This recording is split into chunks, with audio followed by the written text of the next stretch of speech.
اعوذ باللہ من الشیطان الرجیم بسم اللہ الرحمن الرحیم ام اتخذ، کیا اس نے منتخب کر لیا، مما یخلق، اس میں سے جس کو اس نے پیدا کیا، بنات، بیٹیاں، وَأَصْفَاكُمْ، اور اس نے چنا تمہارے لیے، بالبنین، بیٹوں کو۔ ما قبل آیت میں اللہ نے ارشاد فرمایا تھا کہ وَجَعَلُوا لَهُ مِنْ عِبَادِهِ جُزْءًا، کہ انہوں نے اللہ کے بندوں میں سے ہی اس کی اولاد منتخب کی، اللہ کے بندوں میں سے اس کی اولاد بنانا شروع کر دی۔ ان الانسان لکفور مبین، بے شک انسان سری ناشکرا ہے، یعنی شکر گزاری تو اطاعت اور فرما برداری میں تھی، اس کے اوصاف کو ماننے میں تھی، اس کو شرک سے پاک رکھنے میں تھی، لیکن ان لوگوں نے شکر گزاری تو کیا کرنی تھی، الٹا اس کی ذات میں گستاخیاں کرنے لگے۔ اب گستاخیوں میں سے ایک بات تو یہ سمجھ لیں کہ جو چیز مرکب ہوتی ہے، یعنی اس کو اولاد سے مرکب مانا، تو جو چیز مرکب ہوتی ہے وہ حادث ہوتی ہے۔ حادث ہونے کا مطلب یہ ہے کہ وہ ختم ہو جاتی ہے، تو گویا کہ اللہ کی ذات کے لیے انہوں نے دوام تسلیم ہی نہیں کیا، مرکب مانا، اور مرکب کا حادث ہو جانا لازم ہے، تو گویا کہ انہوں نے یہ سمجھا کہ جس طرح یہ ہمارے بت ختم ہو جاتے ہیں نعوذ باللہ، اسی طرح اللہ کی ذات بھی ختم ہو جائے گی۔ دوسری بات کہ اللہ کی اولاد مان لیا ہے۔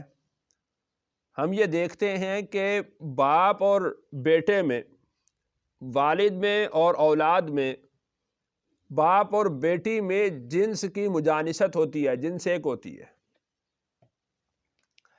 اللہ کی جنس الگ تسلیم کی اور اللہ کے لیے جو اولاد مانی ہے وہ الگ سے تسلیم کر لی، تو گویا کہ دونوں کی جنس بھی مختلف ہو گئی، اور جنس کا مختلف ہو جانا یہ بھی ایک عیب ہوتا ہے۔ پھر اللہ کے لیے عیب منتخب کیا۔ پھر تیسری بات کہ بیٹے اور بیٹیوں میں سے کمزور کون ہے؟ بیٹیاں۔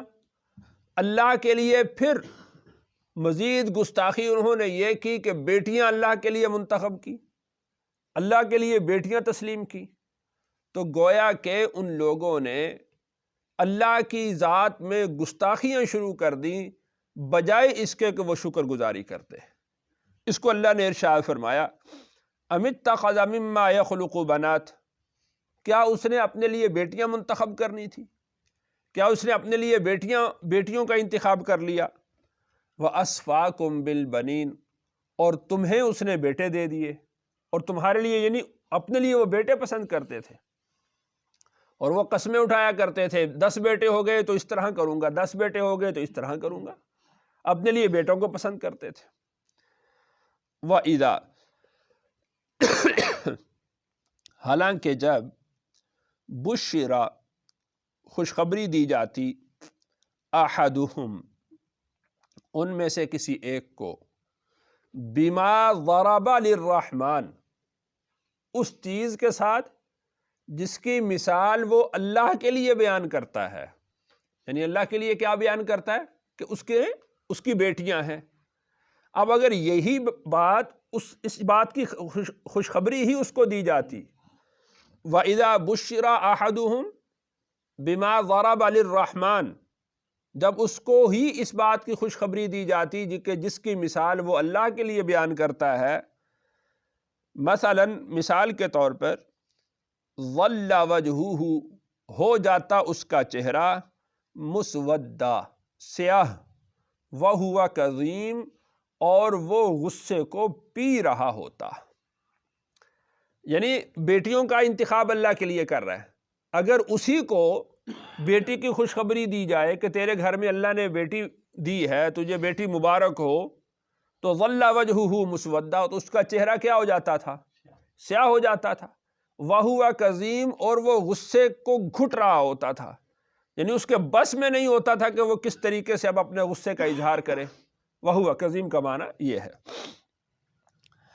پھر آگے اللہ تعالیٰ نے ارشاد فرمایا اومن ینشأ، بھلا وہ ذات کہ جو پلے فی الحلیۃ زیورات میں، وہو اور وہ فی الخصام مباحثے میں، غیر مبین بات واضح نہ کر سکے۔ یہ بیٹیوں کے بارے میں اللہ نے ارشاد فرمایا، عورتوں کے بارے میں، خواتین کے بارے میں ارشاد فرمایا کہ ان کا پلنا بڑھنا وہ زیورات میں ہے۔ اس کا مطلب یہ ہے کہ جو زیورات میں پلتا بڑھتا ہے تو وہ زیورات کے بنانے میں ہی مستغرق رہتا ہے، اس کی توجہ، اس کا دھیان سب اسی طرف ہوتا ہے۔ محنت، مشقت، آگے بڑھنا، جفاکشی، بہادری، جرت، یہ سارے اوصاف اس میں سے کم ہو جاتے ہیں کہ جس کا لینا دینا زیورات سے ہو، جو زیورات پہنتا ہو۔ جس طرح ہمارے اردو میں محاورہ کیا ہے کہ ہم نے بھی کوئی چوڑیاں نہیں پہن رکھی، مطلب اس کا یہ ہے کہ ہم جفاکش ہیں، بہادر ہیں، محنتی ہیں، تم ہمارے مقابلے میں آؤ گے تو دیکھ لیں گے۔ تو اللہ نے ارشاد فرمایا وَمَن يُنَشَّأُ فِي الْحِلْيَةِ، بھلا وہ ذات کہ جو زیورات میں پلے بڑھے، یعنی اس کو اللہ کے لیے منتخب کر رہے ہیں۔ وَهُوَ فِي الْخِصَامِ غَيْرُ مُبِينٍ، اور وہ مباحثہ میں بات بھی واضح نہیں کر سکتے، یعنی اسی وجہ سے خواتین کی جو بات ہے وہ ادھوری ہے۔ خواتین کو نصف العقل شمار کیا گیا ہے کہ وہ مباحثے کے اندر اپنا مدعا بھی اچھے طریقے سے بیان نہیں کر سکتی۔ گواہی ہے تو وہ ان کی آدھی تصور کی جاتی ہے، اس لیے کہ وہ اپنی گواہی کے اندر بھی بات کو پورا نہیں کر سکتی۔ بلکہ حضرت عمر رضی اللہ عنہ کے زمانے میں دو خواتین کسی مقدمے میں پیش کی گئیں، ان کی گواہی تھی، تو حضرت عمر رضی اللہ عنہ نے فرمایا کہ دونوں سے الگ الگ، جس طرح عموماً شریعت کا اصول ہے کہ اگر دو گواہ ہوں تو ہر ایک سے گواہی الگ الگ وصول کی جائے گی، کسی ایک دوسرے کے سامنے گواہی وصول نہیں کی جائے گی، ایک کو الگ کر دیا جائے گا، دوسرے کو الگ کر دیا جائے گا، پھر ان سے گواہی لی جائے گی، ہاں بھئی تم بتا تو نے کیا دیکھا، تو وہ پورا واقعہ بیان کرے۔ پھر دوسرے کو بلایا جائے گا، ہاں بھئی تو بتا تو نے کیا دیکھا، وہ پورا واقعہ بیان کرے۔ اگر دونوں واقعوں میں مناسبت ہو، مماثلت ہو، تو سمجھ لیا جاتا ہے کہ یہ گواہ سچے ہیں، اور اگر ایک واقعہ کچھ اور بیان کر رہا ہو، دوسرا واقعہ کچھ اور بیان کر رہا ہو، تو اسی سے معلوم ہو جائے گا کہ ان کی گواہی جھوٹی ہے۔ اور اسی طرح اگر کسی مقدمے میں عورتیں ہوں تو ایک مرد کی جگہ پر دو عورتیں ہوتی ہیں۔ حضرت عمر رضی اللہ عنہ نے دونوں عورتوں کو بھی اسی طرح کرنا چاہا کہ دونوں عورتوں سے الگ الگ گواہی لی جائے گی۔ ان خواتین نے یہ کہا کہ اللہ تعالیٰ نے ہمیں حکم دیا ہے کہ اکٹھی گواہی دیں گے، فَتُذَكِّرَ إِحْدَاهُمَا الْأُخْرَى، کہ جب ایک گواہی دے رہی ہو اور اس گواہی کے اندر وہ پھسلے یا غلطی کرنے لگے تو فَتُذَكِّرَ إِحْدَاهُمَا الْأُخْرَى، تو ان دونوں میں سے ایک جو ہے وہ دوسری کو بتلا دے کہ تو یہاں سے غلط کر رہی ہے۔ یعنی جس طرح مردوں کی گواہی کا معاملہ ہے، عورتوں کی گواہی کا بھی ایسا معاملہ نہیں ہے، بلکہ عورتوں سے اکٹھی گواہی لی جائے گی۔ تو وَهُوَ فِي الْخِصَامِ غَيْرُ مُبِينٍ، کہ وہ جھگڑے کے اندر، مباحثے کے اندر، گواہی کے اندر، شہادت کے اندر وہ غیر واضح ہوتی ہیں، بات کو واضح نہیں کر سکتی۔ یعنی اللہ کے لیے وہ ایسی چیزوں کا انتخاب کرتے ہیں کہ جن میں کسی طرح کا بھی کوئی کامل وصف نہیں پایا جاتا۔ وَجَعَلُوا الْمَلَائِكَةَ، اور انہوں نے بنایا فرشتوں کو، الَّذِينَ هُمْ عِبَادُ الرَّحْمَنِ، وہ فرشتے جو اللہ کے بندے ہیں، اناثا، عورتیں۔ انہوں نے فرشتوں کو بنایا، فرشتے اصل میں کیا ہیں؟ الذین ہم عباد الرحمن، اصل میں وہ اللہ کے بندے ہیں، اور انہوں نے کیا بنا دیا؟ اناثا، عورتیں۔